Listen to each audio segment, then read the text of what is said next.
Halo semua, di harian kontan 9 Januari 2023 menggunakan kata Januari Effect sebagai headline.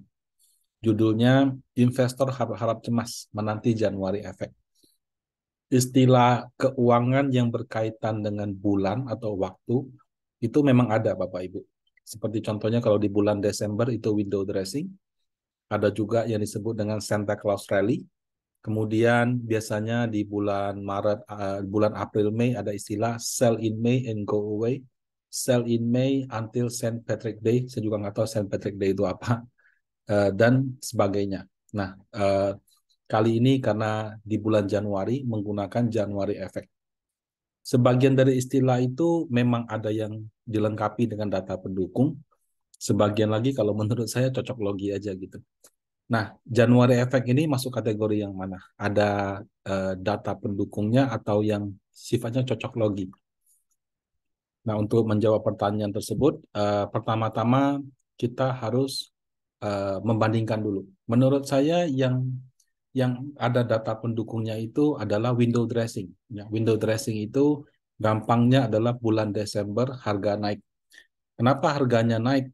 Karena di bulan Desember institusi ya ingin tutup buku dengan bagus dengan gemilang. Makanya ada kecenderungan mereka membeli sahamnya pada bulan Desember karena banyak yang membeli, harganya jadi naik sehingga tutup bukunya bagus. Ya disebutlah dengan istilah window dressing.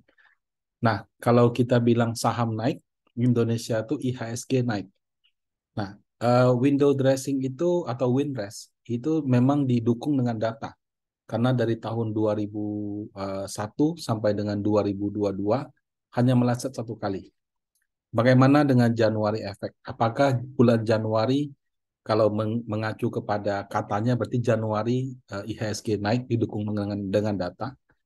Nah, kalau kita lihat dari tahun 2001 sampai tahun 2022 ada 1, 2, 3, 4, 5, 6, 7, 8. 8 bulan negatif, 22 bulan positif. Jadi kalau kita persentasekan 8 dari 22 mungkin sekitar 35%. 30 anggap saja 35-40%. Jadi probability bulan Januari itu rugi 35 sampai 40. Dengan kata lain kalau misalnya dia naik ya lawannya sekitar 60 sampai 65%. Nah, apakah 60-65% ini kuat? Nah, tadi sebagaimana saya sampaikan, window dressing yang statistiknya dari 2001 sampai 2021, 100% tepat, artinya selalu naik di bulan Desember, itu saja meleset di tahun 2022. Jadi, kalau yang 100% saja bisa meleset, bagaimana dengan yang statistiknya cuma 65%? Kita nyatakan bahwa bulan Januari itu harganya akan naik. Jadi angka 65-64% ini bukanlah suatu probability yang tinggi. Nah, kemudian kalau Januari Effect tidak didukung dengan data yang memadai, bagaimana dengan teori di balik atau alasan di balik Januari Effect itu? Kalau window dressing kan ibaratnya memang ada dasarnya. Orang ingin mempercantik laporan keuangan, ingin mempercantik penutupan pada akhir tahun. Nah, makanya ada upaya-upaya untuk menghias. Ya, dress itu kan menghias. Nah, kalau Januari Effect itu apa? Nah, setelah saya baca di Investopedia, ternyata nggak jelas-jelas amat juga. Ya, jadi tidak ada satu istilah yang pasti yang menyatakan, oh Januari Effect itu karena A gitu. Nah, kalau sekilas saya baca, itu dikatakan ada dua alasan. Yang satu untuk pajak, yang kedua adalah untuk bonus atau gitu ya. Nah, kalau pajak itu terus terang memang sistem perpajakan di Amerika itu amat berbeda dengan Indonesia. Kalau di Indonesia saya jual beli saham, mau untung atau mau rugi pajaknya final. Kita beli saham dapat dividen, pajaknya juga final. Kalau misalnya kita nggak mau reinvestasi, kalau mau reinvestasi malah bukan objek pajak. Nah, tapi kalau di Amerika enggak. Mereka punya pajak itu progresif. Progresif itu artinya makin besar kamu untung, berarti makin besar pajaknya kamu. Jadi ada tarif progresifnya. Bahkan dividen saja itu juga ada tarif progresifnya berdasarkan mereka punya holding period seperti itu. Nah, jadi Kalau di US, tarif pajak itu sifatnya progresif, berlaku juga untuk investasi di pasar modal. Jadi saya pernah baca mereka punya pajak memang kompleks. Ada pajak yang sifatnya final, ya. Kalau kamu hold-nya jangka panjang, ada juga pajak yang sifatnya progresif kalau kamu cuma trading gitu. Nah, kalau traders, ya kalau misalkan dia untungnya sudah banyak, maka dia kalau dia rugi, kewajiban pajaknya akan berkurang. Nah, jadi istilah January Effect itu mengacu kepada perilaku investor di mana karena kewajiban pajaknya sudah tinggi, dia sengaja jual rugi di akhir tahun supaya kewajiban pajaknya berkurang.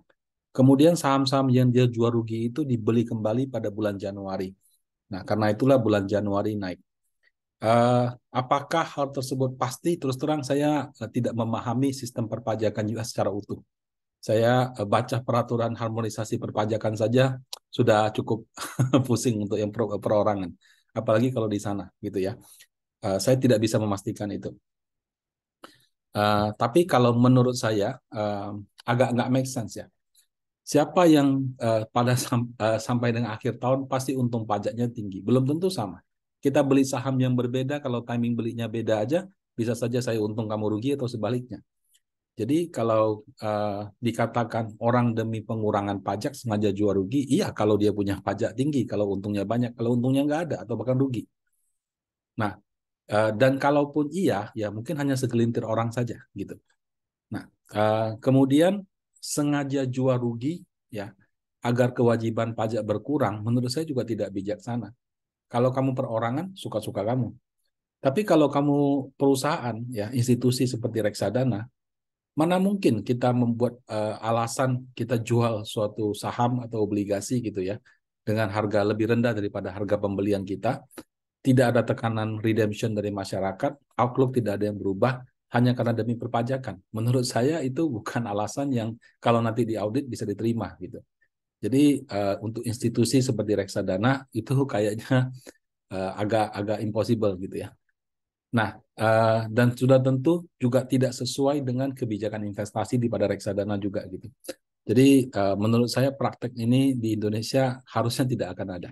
Lagi pula di Indonesia pajaknya itu sudah final, jadi mau untung atau rugi dari saham itu tidak menambah atau mengurangi kewajiban pajak progresif. Nah, kalau yang alasan kedua disebutkan karena bonus gitu ya. Maksudnya bonus itu apa? Bonus itu jadi diasumsikan orang menerima bonus pada akhir tahun, kemudian bonus tersebut dibelanjakan menjadi saham pada bulan Januari.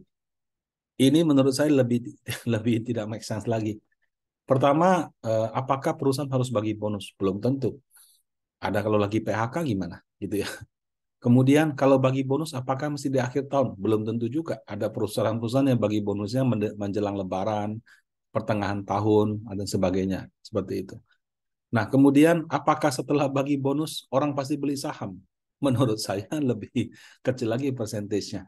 Orang-orang yang mendapat rezeki lebih, kemudian memutuskan untuk berinvestasi, biasanya itu orang-orang yang pikirannya sudah matang, atau finansialnya sudah matang. Ya. Kebanyakan orang ya, nggak semua, kebanyakan. Mungkin dia pakai untuk lunasin hutang. Mungkin dia pakai untuk DP rumah. Mungkin dia pakai untuk DP motor, DP mobil. Mungkin dia pakai untuk jalan-jalan healing. Mungkin dia ganti HP baru. Mungkin juga dia flexing gitu ya. Ada sisa saja sudah syukur. Tren yang sama kita lihatlah. Nggak usah dapat bonus deh. Orang kan nabung banyak waktu pandemi nggak bisa kemana-mana.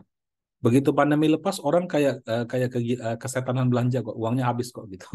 Jadi uh, saya kira ya mau di Indonesia ataupun di US yang masyarakat lebih konsumtif sama aja. Belum tentu kalau dapat bonus itu dibelikan investasi. Kalaupun ada mungkin persentasenya kecil. Jadi kalau kita beralasan indeks dalam satu bulan naik karena orang terima bonus, menurut saya juga tidak memiliki ground atau dasar yang kuat. Nah, jadi January Effect menurut saya ini sebatas jargon aja. Kalaupun benar IHSG naik di bulan ini, maka sifatnya kebetulan. Secara probabilities, ya tadi itu 64-65%.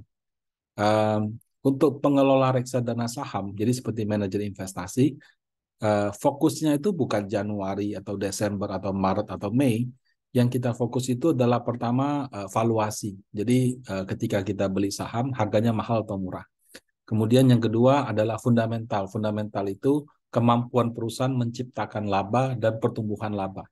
Nah, dua hal itu kalau diikutin dalam jangka yang panjang ya, jangka pendek sih ya bisa saja sentimen berubah dengan cepat. Itu jarang salah gitu. Nah, jadi valuasi dan fundamental dalam jangka panjang biasanya hasilnya selalu memuaskan. Nah, demikian tentang January Effect. Semoga bermanfaat dan terima kasih.